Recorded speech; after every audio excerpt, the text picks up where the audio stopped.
Hello, I'm Dr. Annalene Weston, dentolegal consultant at Dental Protection based in Brisbane. Welcome to RiskBites, a series of podcasts produced exclusively for members of Dental Protection. RiskBites looks at the key dentolegal risks and issues affecting dental practitioners across Australia and provides helpful advice and guidance on how to steer clear of them, leaving you free to provide safe and high-quality dental care for your patients. In this edition, my colleague, Dr. Simon Parsons, a fellow dentolegal consultant, is going to talk with us about practical data protection and provide us with some information and helpful tips surrounding this. So Simon, welcome. It's said that we leave a huge digital fingerprint wherever we go. What does this mean to us in our professional lives right now? Well, Annalene, I feel it's true that almost every interaction we have with another individual or another organisation involves some form of technology these days. When we go out to buy our groceries or call a contact centre or even do some research on what our next mobile phone should be to buy, we rely heavily on digital technology. And this is impacting the dental space quite profoundly too. Patients read reviews about us before making their first ever booking at our practice.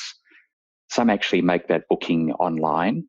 They may complete a new patient questionnaire on an iPad in our waiting room. Some may have their teeth scanned after they arrive as part of the overall record. Others will need a cone beam CT or at least some digital bite wing images taken. Almost all of us will create records using practice management software. And many of us will also use barcode scanners for infection control tracking. 10 years ago, you wouldn't have yet considered using an iPhone to take some intraoral images, yet some clinicians do this now almost on a daily basis. I could go on, but I think my point is clear. Yeah, thanks, Simon. I'd never considered it from that point of view. So you've said that for many of us, the world of dentistry has changed radically from even 10 years ago. So what impact do you think this has had on our need to protect our data? Well, if you reflect on all these electronic interactions our patients have with us these days, including the SMS confirmations we send and the FPOS and high caps payments they make, it's quite possible that 10 or more different data sets are created for each patient appointment. That ends up being a lot of data, often held on different devices. Many of those devices are portable, freely accessed by patients as well as staff. They might be easily stolen and are subject to the ever occasional dummy spit or crash. Now, since most of that information is personal and carries identifiers linking it to a specific individual, it is protected in various ways under state and federal privacy legislation, usually as what is called sensitive information. Now, this sensitive information must be handled in such a way that it is not disclosed to unauthorised parties without a patient's consent, yet still needs to be able to be accessed to support the effective healthcare of that individual. We have very strong obligations to protect the integrity of the data we create during our care of our patients as a result. If we fail to do so, we may well breach our obligations as healthcare providers, as well as compromise the safe and effective care of our patients. Part of the challenge facing each of us now is collecting and storing all that data as it is created, while ensuring that we don't fail to save any critical information or inadvertently delete something really important, or even worse, fail to read it and use it effectively. Yeah, that's a real risk, isn't it, in practice? So Simon, I'm going to ask you then, have you ever experienced a critical data incident yourself? And if so, would you be happy to share what you learned from it? Well, sure, Annie, I'd love to. I'm actually really pleased that you asked me about it because many years ago, the organisation where I worked had become really early adopters of digital technology in clinical practice and had implemented some new practice management software a while earlier. And they were very careful to back up the data to a remote location away from each of the practices as part of their disaster recovery strategy. They even kept UPS systems as uninterruptible power supplies on each site so that should the power actually go down, we could then have access to our database and cancel any patients that might be affected. And that was all fine until one day the system crashed and we went to restore the database from the most recent backup.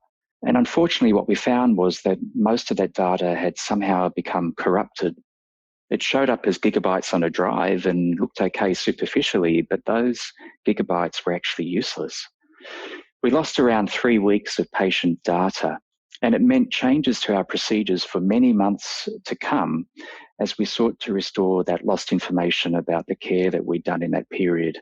I learnt an important lesson that day, that you need to check your data.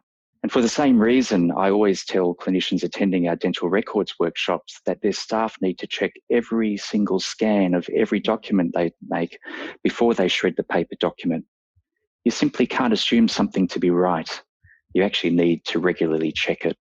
No, that's great advice, Simon, and certainly something I think that we've all seen where scans haven't been checked and the original document's been shredded. So what practical steps do we need to take to protect critical data? The first task is to identify all the sources of that data in the practice, and that will include things such as in and outbound emails to suppliers and patients, the financial transaction records, confirmation messages, the TLC calls that can be made, intraoral scans, digital radiography, infection control cycle records, and then the list just keeps on going. And once all of these are identified, we can then consider the risks of a data breach or loss on each device and put into place measures to protect unauthorized access to that data. Also, unauthorized deletion of that data, which can be very dangerous, and even the loss of the device itself, if that's possible. This will inevitably involve ensuring all data is backed up, preferably to an external location and preferably on a daily basis to minimize the impact of a data loss. No one wants to lose a whole week's worth of treatment data, nor the many new appointment booking changes that may have arisen throughout that week. In practical terms, this will also mean having passwords on all our major devices, with those devices being locked at lunchtimes and when unattended for any extended interval. Those passwords will need to be more than just a couple of digits so that they are harder to hack and will need to also be changed regularly. You'll need to have malware and ransomware protection that's automatically updated on a daily basis to help avoid cyber attacks on your database. Your local devices will also need to be securely shut down overnight or otherwise protected to reduce the risk of unauthorized access while the practice is closed. And ideally, all devices will automatically encrypt any data stored on them to reduce the risk of a breach if they were to be stolen. Now, of course, none of this will work unless our staff are trained in these protocols and actually then observe them. One of the commonest concerns our members seem to raise with us at Dental Protection is that many of these are totally outside their control, and they often have no real visibility of the backup protocols or staff training procedures that are conducted in the practices where they work. That still leaves them at risk of being the victim of a data loss in the future. And as clinicians, we are actually responsible for the data we collect. And so we need that assurance that whatever data we do produce is stored correctly. And unfortunately, that may mean at times that we will have some difficult conversations with practice owners to try to establish whether the data we're producing is kept safely. The goal, as I see it then, is so that ultimately I'd want to know that if a bushfire went through my suburb and destroyed the practice where I work, could I rebuild it and carry on as before? If I lost absolutely everything, I don't think I'd know where to start. But with a safely stored practice data source, I could work out of a mobile van, for instance, while rebuilding my practice if I wanted to. Some of our listeners might be thinking, but I don't really do any of these right now. So where would you recommend they start, and which ones are the most practical in everyday terms? I'd start with implementing a decent password system at the practice if I really had to start somewhere. And that's because it costs nothing and can be really quick to implement. If you have fingerprint ID functionality on some of your devices, then that makes it even easier and can be very convenient for your staff to use those devices without having to remember complex passwords. I'd then write a checklist as part of my end-of-day procedures to remind me that such items as the digital photos that I may have taken that day need to be uploaded, and the backups need to be turned on and activated as part of the routines for finishing up for the day. We all know that pilots use checklists in aviation, and we need them too. because after a busy day in the surgery, we may otherwise forget to do the occasional critical task.